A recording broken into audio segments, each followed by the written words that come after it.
Hello, I'm Bryan Hutcheson, Sheriff of Rockingham County in the city of Harrisonburg, and thank you for joining me for this segment of the Rocktown Crime Report on RocktownNow.com. Today is Friday, October the 4th, and I think we got a great segment for you. We're going to look at some overall jail numbers as we've done in the past a couple times on previous segments. If we wanted to get back to it, we kind of said we would, so we want to.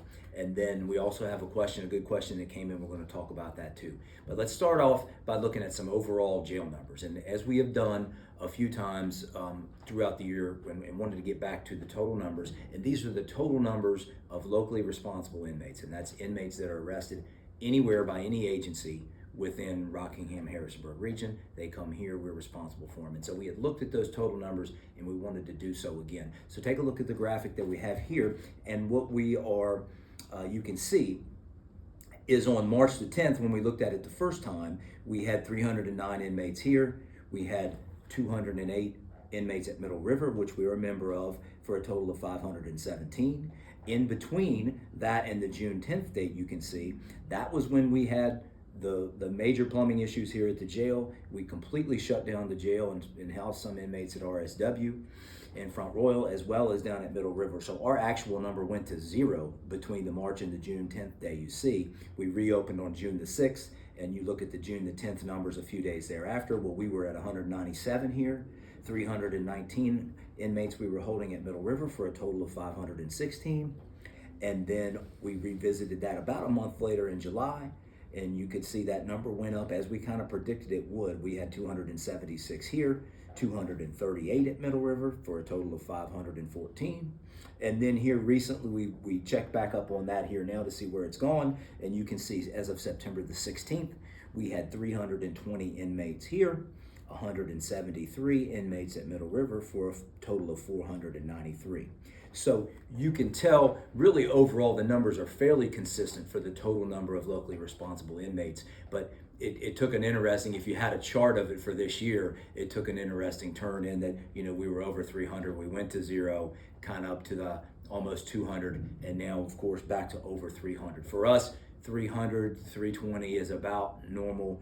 If you look at those total numbers, pretty consistent throughout the year. Right now we're a little bit, it's nice to be below 500 for the total as compared to the 517, I guess, that we were in March. So we'll take that. If those numbers or those trends stay consistent or not, we'll see. Time will tell, but at least for now, overall, you can kind of see the inmates that we're responsible for, where they're housed. And again, it's good to see a little bit of a decrease there. We'll hope that continues. The next thing we want to talk about is our question of the day. Question of the day that came in was, how do I get a concealed weapons permit? And that's a great question. I think we can take you through that process a little bit and give you an overview of exactly how that works. First thing with the concealed weapons permit is you have to get the application in the locality where you reside. So for here, Harrisonburg, Rockingham, if you live anywhere, either in the county or the city, that would be the circuit court's office, clerk of the circuit court's office. Both the clerk, as well as the Commonwealth Attorney's office and the sheriff's office, we all serve Harrisonburg and Rockingham. So in a way that makes it, actually in multiple ways, that makes it a lot easier for the citizens to be streamlined in their approach. But if you live anywhere within Harrisonburg, Rockingham, you go get that application at the circuit court clerk's office here in Harrisonburg, or you can also get it online. I think on the county website they have it, rockinghamcountyva.gov.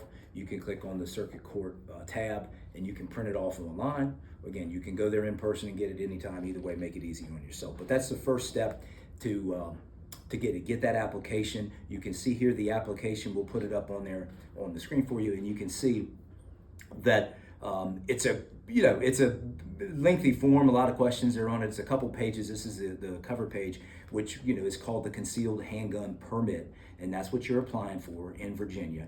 You have to fill out the whole form. You don't want to skip any parts. Our guy that we have that does it, I got a part-time person that does all the background checks on all the concealed permits, and basically the number one pitfall that he says, he does a great job for us, and he says the number one thing is either the form being incomplete, somebody, you skip in one of those boxes you just saw, or something being submitted that's inaccurate. So submit the whole form, make sure it's all accurate. That's a key. You have to have one valid official government issued ID that you have to have as part of that. You also have to have what they call a proof of competency with the firearm. That can be a hunter safety class, that can be an NRA class, or I think there's a list you can look up and see if any other approved, whether they're publicly offered or privately offered, approved firearm safety class. So you have to have a proof of that competency. There's a $40 filing fee that you submit to get the application in. The application is good for 5 years. So you put in the $40. With that, you can submit that application in person at the clerk's office there at the circuit court. You can mail it in, or you can actually submit it online too. Again, make it easy for yourself. But those are the key points. Fill out the form, get the valid ID, the proof of competency with a firearm, it's $40 fee, and get it in. That's how that process starts.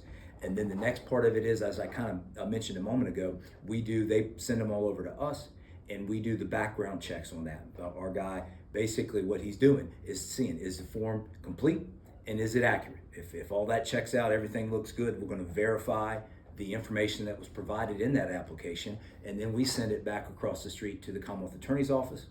Again, Commonwealth Attorney serves Harrisonburg, Rockingham, just like we do, and they'll review it and approve it. They'll forward it to the circuit court judge. The circuit court judge will take a look at it. If everything checks out as hoped and as it should, then the circuit court judge will sign it, and then it becomes official approved concealed handgun permit, and that'll be mailed to you. Once you get it in the mail, you sign it, carry it with you, and you're all set to go. It will then be entered. Virginia State Police has a database, you would call it. We call it VCIN, Virginia Criminal Information Network. They'll enter that you have that permit into the VCIN database. And then what that does is, say if you get stopped or if anybody checks your driver's license, it will go into your record as, hey, so-and-so has a concealed handguns permit. So that's entered as an official thing, and it shows, hey, you're on the up and up, you got the permit, and you're good. The renewal for that is every 5 years. So you pay $40 for your first, 5 years later, the renewal is another $40 for 5 years to renew it. So you just keep it current, and that's pretty much an quick overview of how that process works. And people will ask me, hey, should I get one? Or they'll ask about, what do I think about concealed handgun permits? And what I say is, why not? Even if you don't plan on carrying, whether or not you choose to carry, that's up to you. But having the permit, really, when you break it down, $40 you're putting in, and it's a 5-year permit, was it $8 a year? So it's not like you're putting a whole lot of money into it. And my thing is, have it and then decide. If you want to carry, fine. If you don't, that's fine too. But as the old adage goes, better to have it and not need it than to need it and not have it. So I encourage anyone to get it if you even think you might.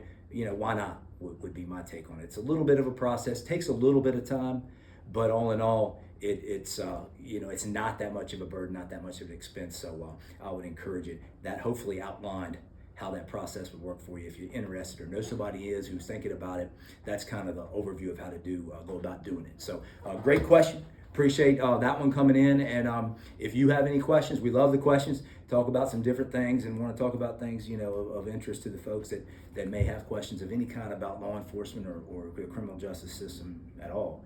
Submit those into the newsroom at rocktownnow.com, and we'll try to get you in on another segment in the future.